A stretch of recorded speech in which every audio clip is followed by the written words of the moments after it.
znanja, ki so potrebna, da ta tveganja obvladujemo, so potrebna na zelo visokem nivoju. V veselje in v zadovoljstvo mi je, da vas lahko pozdravim v imenu Vlade Republike Slovenije za informacijsko varnost.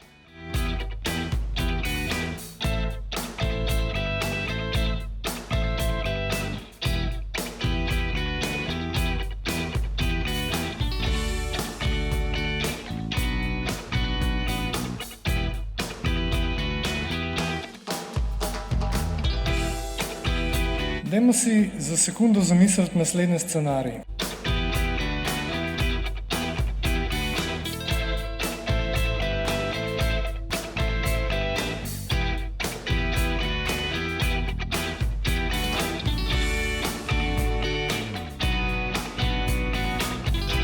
Digitalizacija družbe je pa naša sedanjost, ne prihodnost.